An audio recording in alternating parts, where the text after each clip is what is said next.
That is a story, though, that I don't want you to use to justify going into debt to buy higher-end gear. I just want you to be aware that that is something to consider.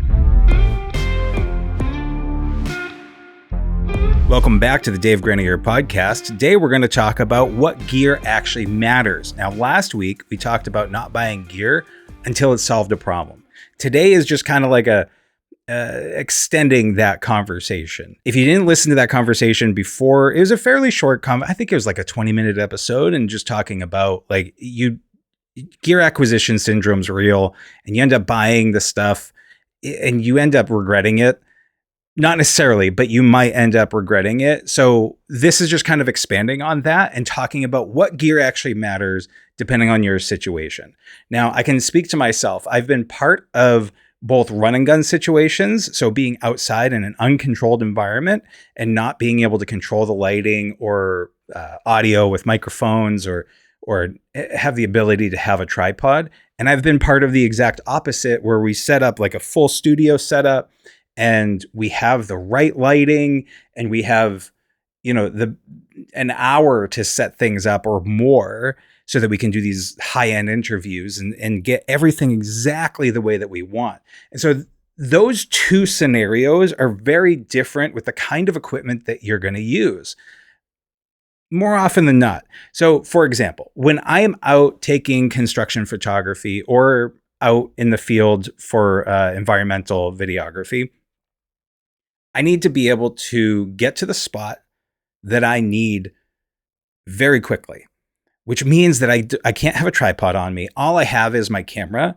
and usually just the one lens. I'll usually have like it's a belt. It's kind of like a Batman belt, like a utility belt, but it's got 3 different bags on it so that I have different lenses and different gear, like a couple extra SD cards and what else do I have in there? Batteries and kind of some miscellaneous things. So anyway, that makes it so that I can move very quickly, because it's not even a backpack. It's just my belt. And so for when I'm out in the field, that's my go-to. And what stays on my camera 99% of the time is a 24-70 f2.8 lens, so that I have the most versatility in that one shot. And then I have a couple primes if I need them, and they're usually just for backup. So if I bang my camera lens against something and I bust it, I still need to be able to get those shots. And so I have usually like a 35 in my pocket, not my pocket, but on my belt. I'll usually have another zoom lens. I think I have the diffracted optics 300, 70 to 300 is usually with me, and then 16 mil prime. And that's because what I'm shooting with normally is 24-70. And sometimes I still need to get even wider. And that is just invaluable to have. It slows me down because I have to just change out my lens, but it's quicker to do that than to have another camera slung across from me. I do always have a second camera on site with me, usually in my car with the extra batteries. So I have like a battery or 2 in my pocket. But if something goes wrong, I have that redundancy. But anyway, I'm kind of getting off track here. But you can see that setup is going to be different than a production level setup. And even my production level setup or my run and gun setup might not work for you.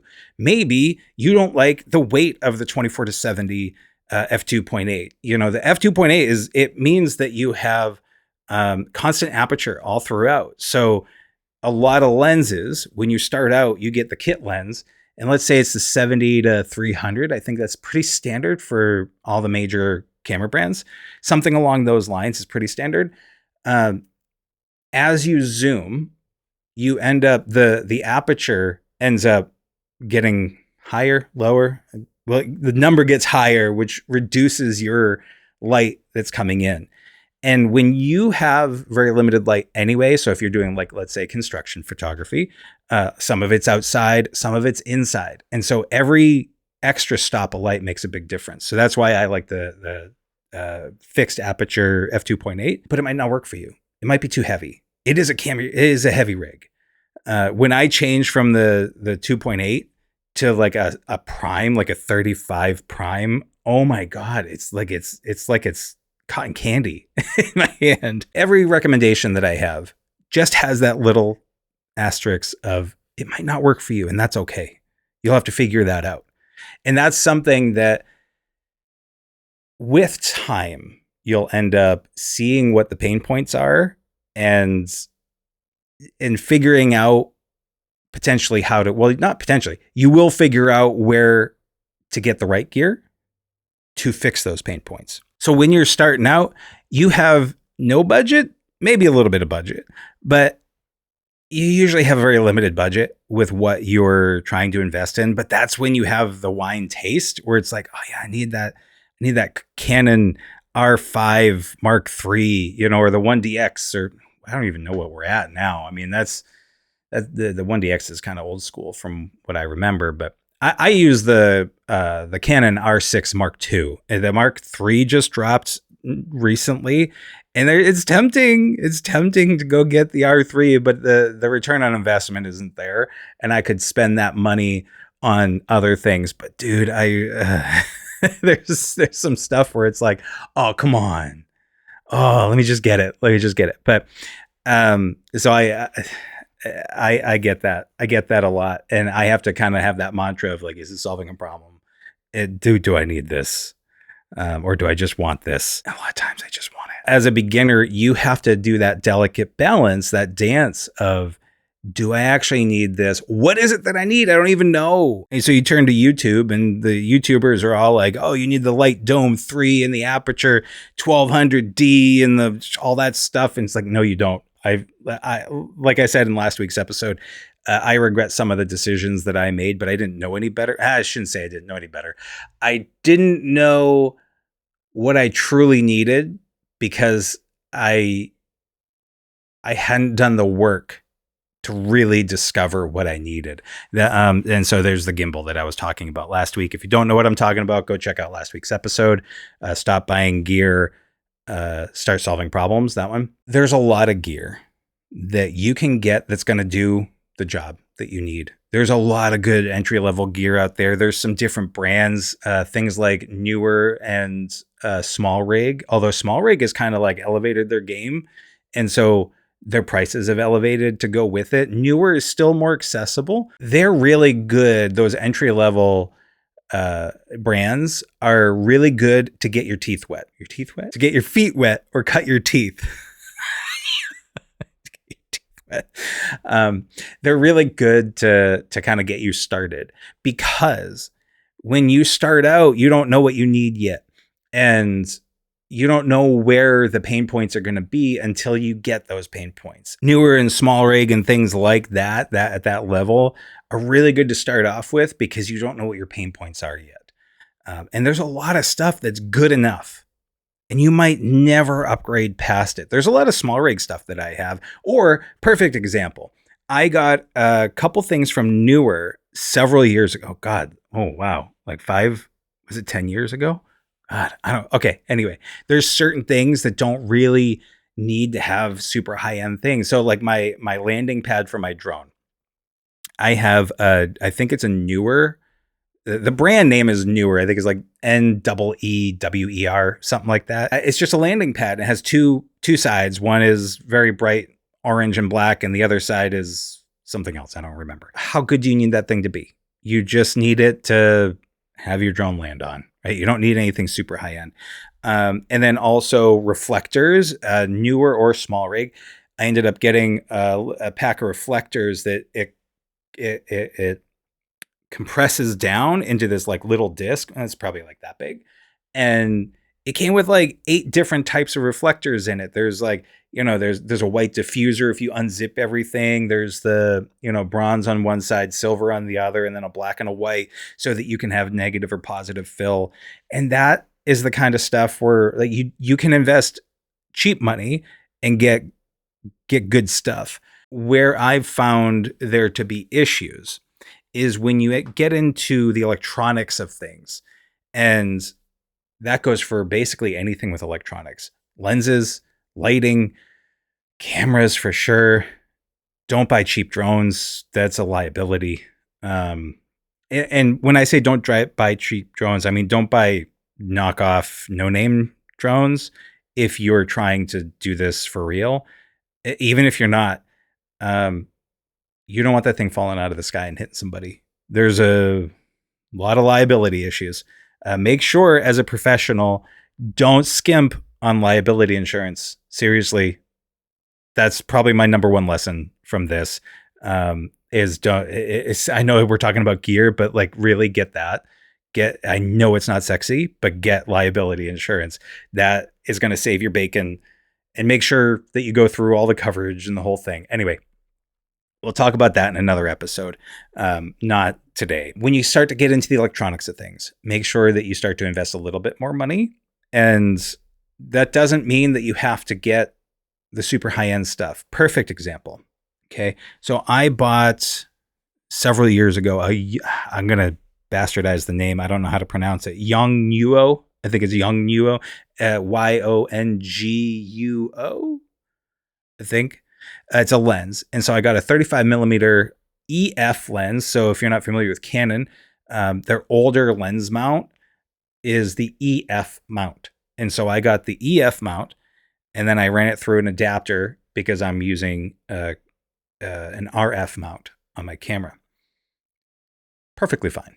But the Yongnuo is, you get what you pay for. I spent like $110 for this thing.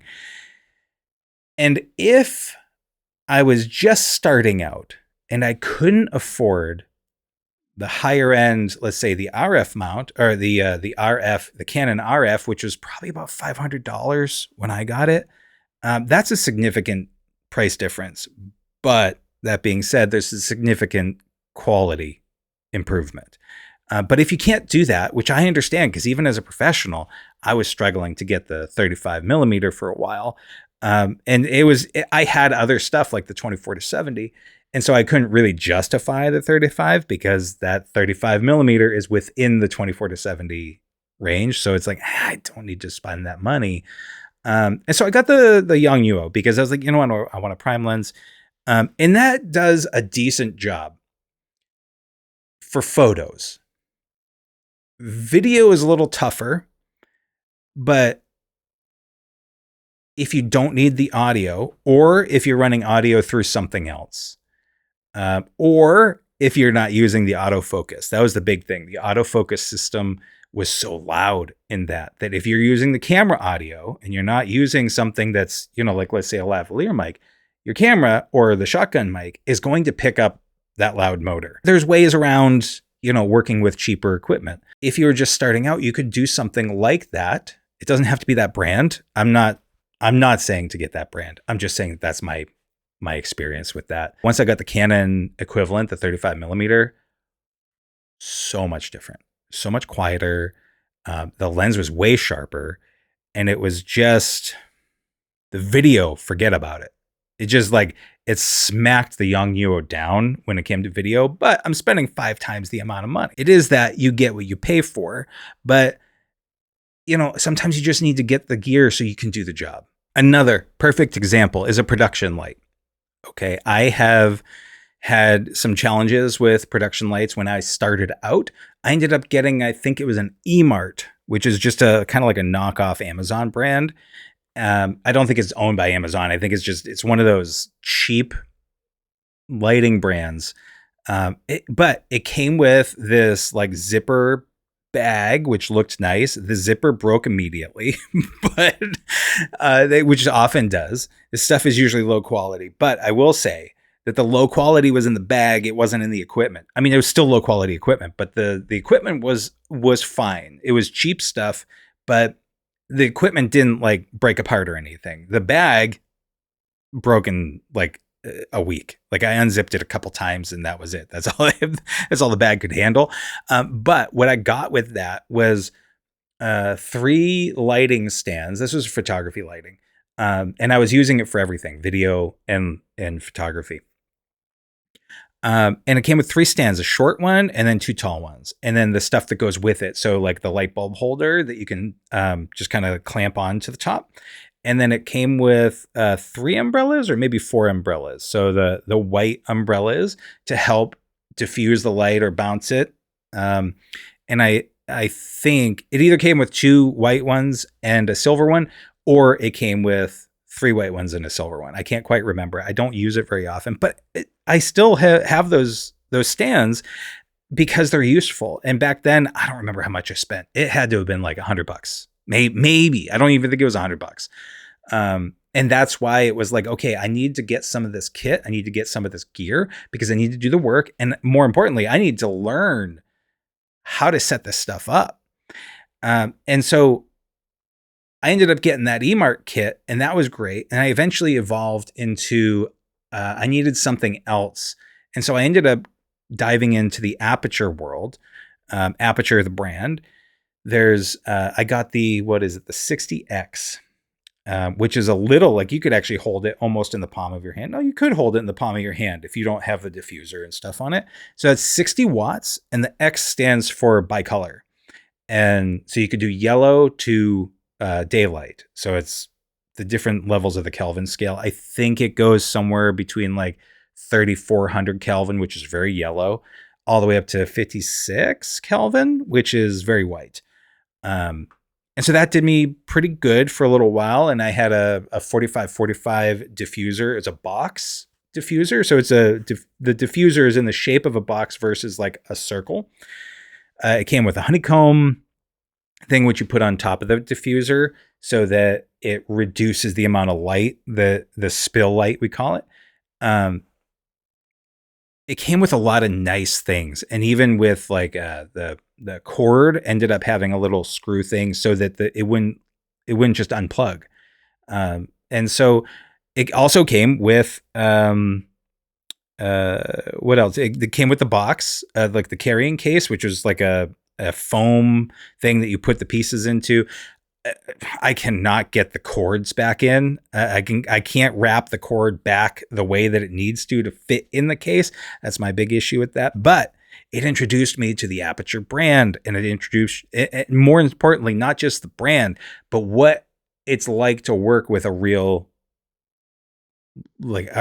system. And so there was, they use a Sidious link.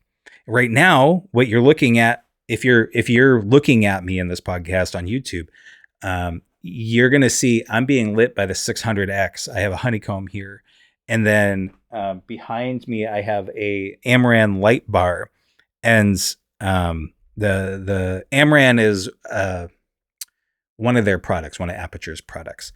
And so the blue that you see in the back is all because of that light bar. That's a 4-foot light bar there.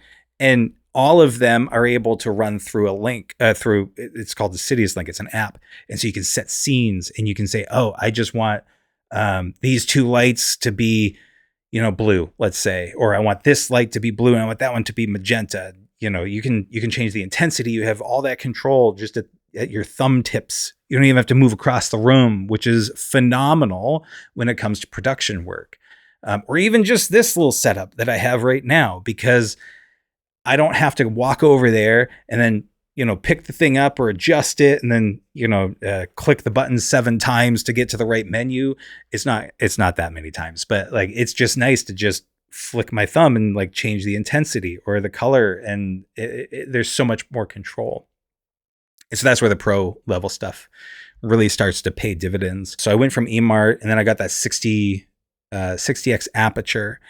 And then I had a gig where I needed more than 60 watts. The 60 watts wasn't pulling it. And I tried some different very high-end light bulbs, like home light bulbs that had a good CRI value, which is the light is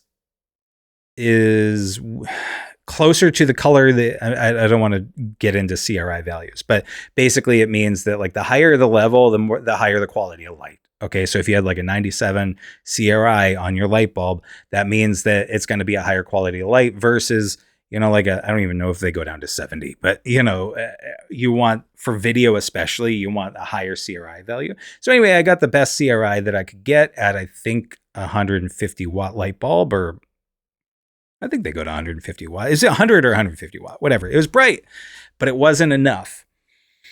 So I was trying all these different things, and I was like, you know what? Let me just see what B&H has. B&H Photo Video. This is a big shout out to them. Love them. I am not sponsored by them, but I don't have to be, because they have been so good with their customer service and answering questions and bending when like I returned something out of the window that was my fault, and they were just so accommodating, and they're just they're amazing. So again, not sponsored by B&H, but I am forever and always, as long as they maintain their level. I'm going to say that, because so many companies, they'll start with good customer service, and then they get really good reviews and the whole thing, and then I don't know what happens. They just start resting on their laurels. But they've been around for a long time, B&H has. So we'll see. I've been using them for about 5 years, almost exclusively for 5 years. But there's times where I do have to buy stuff at other places. Anyway, so I went to B&H, and they have these lightning deals. Or I don't know what they're called, flash sales, whatever. And so they had a light. They had a 300-watt light. I bought it. Great. Got it. That was like $120, 150 bucks, maybe it was 200. I don't quite remember. But it let me get 300 watts of light, which I needed.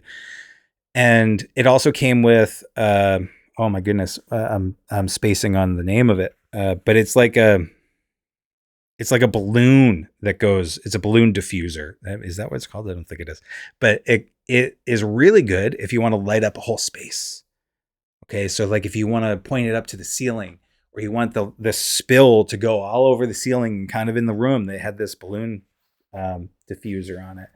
And that was great. But here comes there's no issues with this, but this is where that kind of like entry to mid-level stuff comes in. I'd still call this entry level.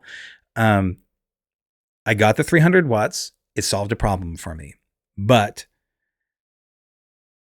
for some reason it had more than enough cable. It had, I don't know, 20 feet of cable or something like that for the power, but you would put in the one end into the light, and then you'd go down into a brick. And the brick is the thing that usually is, it's like, what is it, transformer or something? I don't know. You can tell me. But you take the other part that goes into the wall, and then you plug that into the brick, right? On most of the stuff that I have ever used that is kind of a little bit higher end, they'll give you a long length from the camera, or not the camera, the light to the brick. And then you'll get the shorter length. If they're not equal, you'll get the shorter length from the brick to go to the wall. Because if you have this thing up on a stand, you don't want the brick hanging there, because that causes tension on the strain relief on the camera. It also adds weight so that the camera might tip. I'm sorry, not the camera, the light might tip. And so this was a design flaw as far as I was concerned. And you can like loop it around and clip it to the thing, but then you're working with things that you shouldn't have to work around that. And so again, you get what you pay for. Conversely, when I got the 600X, the Aperture 600X Pro, is that what it is? Yeah. The Aperture 600X Pro, the quality of life improvements on this thing are incredible. When you start to pay more money for stuff, you want to try to get your hands on it before you actually just go out and buy it. Don't buy into the hype. Just don't buy into the hype. Luckily for one of my clients, they use this light. And so I was able to actually get my hands on it and see what it felt like, and see the features of it, and see some things where I was like, oh, that's nice. I like that. And so when it ended up going on sale, I was like, you know what? I could really use another light. I have a gig coming up. And so I was able to justify the purchase because I needed it for the gig. And again, that's where it solved a problem. I probably could have made that gig work with the stuff that I had, but it made it so much easier and higher quality because I had the 600X. And the niceties that went with it, because I'm a one-man show. There's times where I'll hire somebody else to help me out. They'll be my assistant.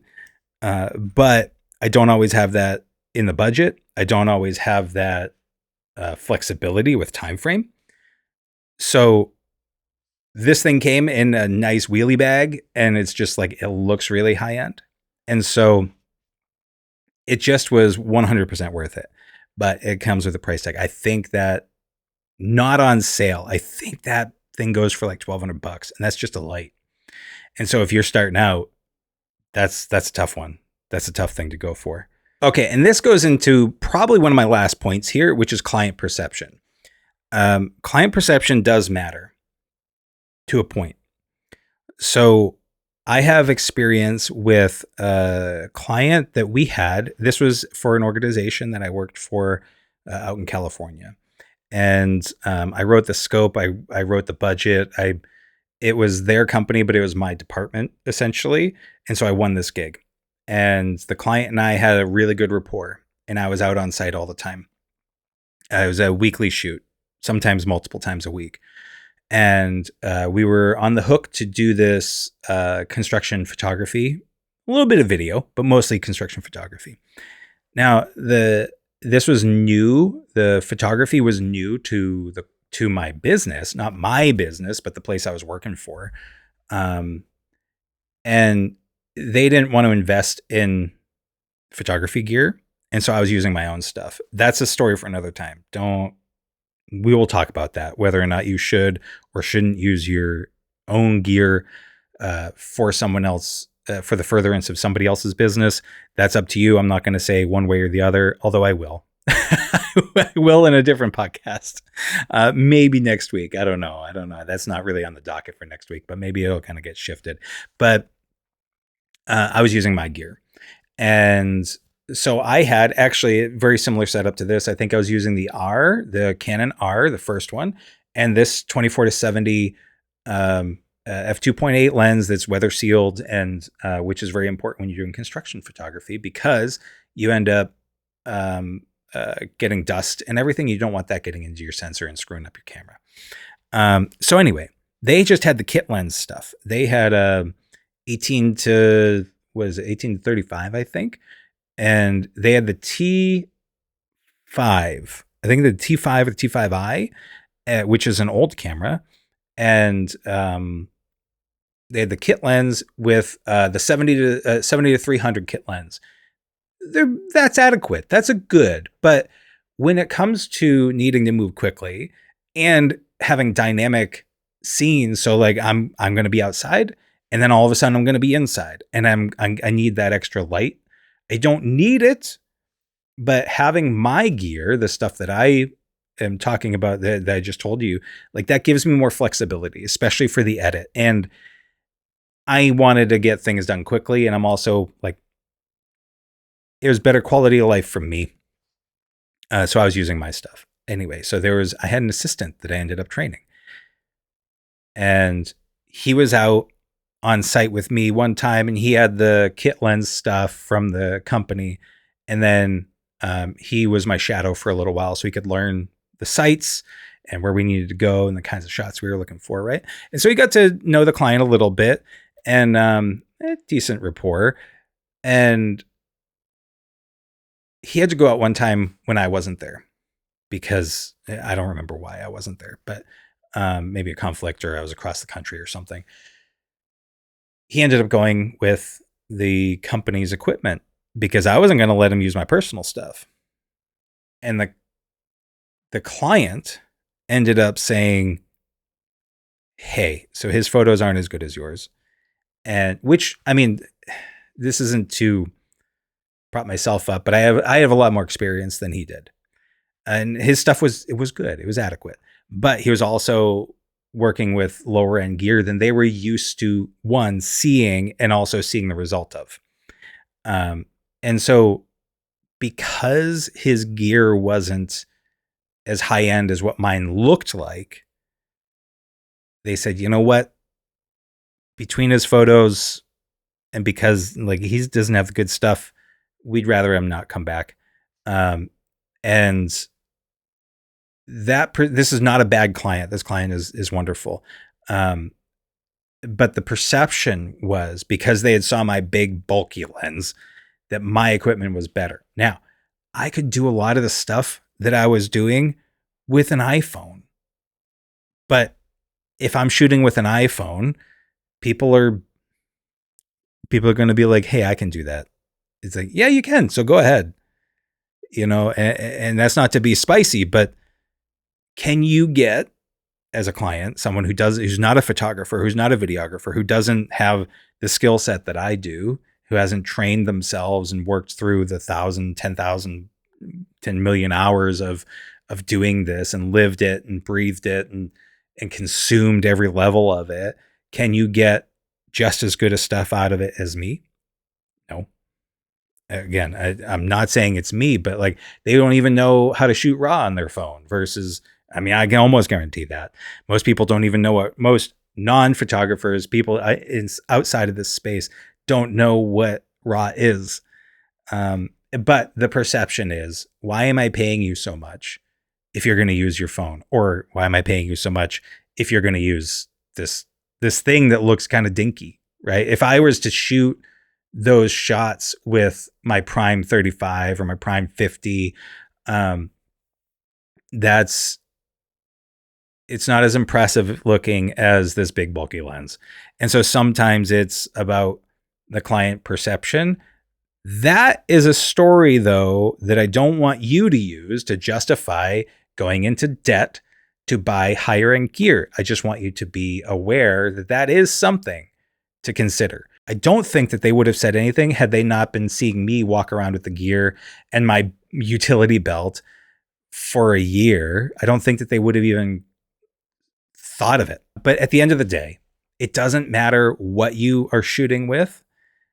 Even when your client is concerned, it matters how you deliver it. It matters how good the results are and how easy you are to work with. Now, we're going to talk about client relations and kind of like how to get clients and some like pitfalls and some stories and all that. And I think it's next month. I'll have to look at my calendar because I have all this stuff planned out for the next 6 months. And that way I kind of know where I'm going and I have everything kind of like batched together, right? So it's a little bit easier for you and kind of going along the storyline. So we're definitely going to talk about that stuff. So lastly, let's talk about personal gear that I recommend. Again, I am not affiliated with any of these people. And in fact, if there's a link down below, which I might set one up. I don't think I'm going to, but I'm not affiliated with them. If I do include a link, I'm not going to give you an affiliate link. It's just to give you kind of an idea. I'll probably list out the gear that I have mentioned here just so you can kind of look at it. So if I was just starting out as an entry-level photographer or videographer, I'm a Canon guy. You can shoot with whatever. Okay, Canon, Sony, Nikon, Pentax, it does not matter. They all do the same thing. It all depends on your personal preference and literally how it feels in your hand. Like the size of your hand maybe might make a difference, how the edges feel for you. It's all about, it's like wearing gloves. So for me, I like Canon. That's just who I am. Sony is incredible. I have experience with Sony, but I don't like their menu system. That's really what keeps me from, I'm not going to shift over anyway. I'm in the Canon ecosystem. There's nothing wrong with it.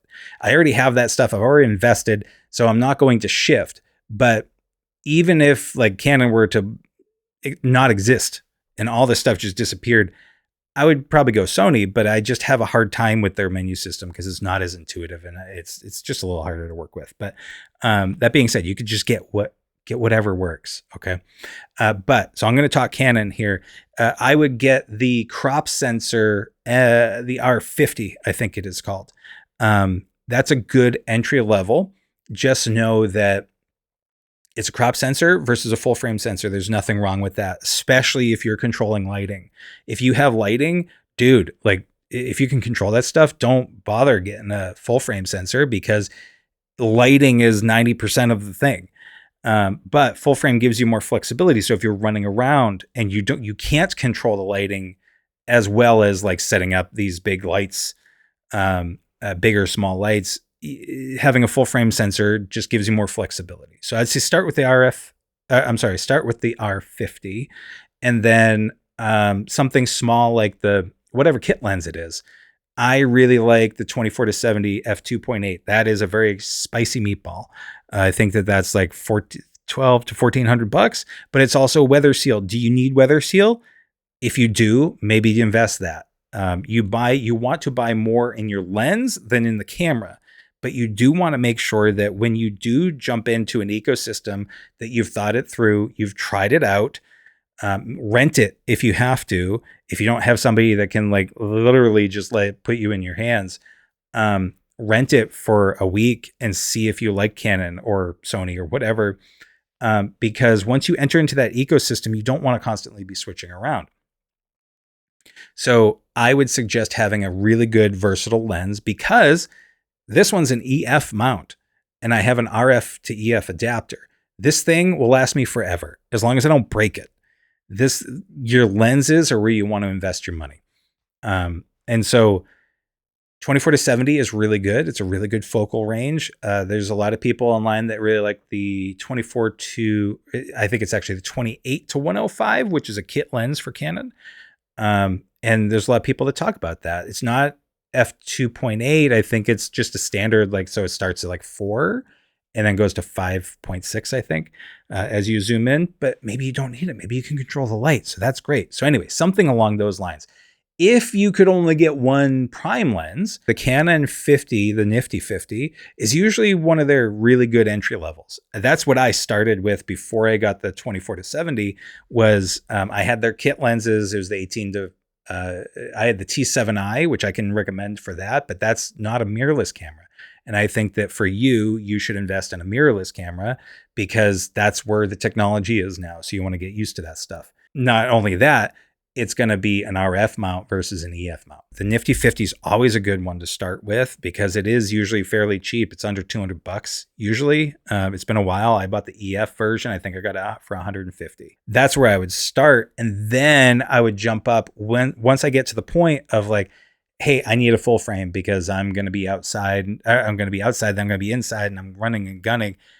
Full frame is great. I would say, if you could afford it, the R6 Mark II, probably nowadays the R3, R6 Mark III, great. The reason why I like the R6 series is because versus the R5, because I did a lot of research on that. And the R6 is where I kept coming back to. Again, the Mark II, not the Mark I, because the Mark I had some overheating issues and some other stuff. R6 Mark II ends up having a lot of niceties. But why I went with this versus the R5 is because there's a few things. One, I didn't need that huge megapixel size. And it's nice to have, but I didn't need it. The other thing that I remember, because I don't remember all the details because it's been a while since I was doing all the research, but the other thing that was kind of the clincher for me was I did not need, nor did I want to invest in getting more, that uses their dual SD card slot, or their dual card slots. For the R5 was an SD card and a CF Express. Now, CF Express, there's a lot of photographers that live and die by that. They love it, and that's great. I don't have the reader for CF Express. I don't have any existing CF Express cards. I do, however, have an abundance of SD cards, high-end SD cards. That's a story for another time, but there's different levels to SD cards, and so they're not all created equal. And so I already had the SD cards, and I liked the ability to just, I don't need to invest in something else. I don't need to go buy more very specific types of, CF Express cards, and then also get something else like a little hub that I can use CF. So it worked within my existing realm. And so it was less painful. So that was a big reason why I got the R6 Mark II, and I can 100% recommend that. The other stuff that we had talked about was the aperture lighting. I'm an aperture lighting guy. And I think I'm going to become like that. That's going to be like basically the one that I try to just, I'm at a point professionally where, I'd rather save and use what I have. And what I have now is just, it's really good. So if I needed, let's say, another dome light for a different interview, if I needed that and my 300 wouldn't work as a secondary key light, I could rent, and I have enough gear now where I can do 99% of what I need to do. And like I said, small rig, most newer things, newer the brand. There's small rig is really, really good. Actually, the cage that's on my camera, I was so pleased with how that came out. Small rig has really upped their game. I got a lot of their like mounting things. They're really, really good. So I can recommend them wholeheartedly, at least with the stuff that I've gotten, which is quite a bit of stuff. But whatever you end up going with, just remember, it matters more in your ability to use what you have than the name on the kit. All right, that's going to do it for this week. Thanks so much for listening. And until next time, be good to each other.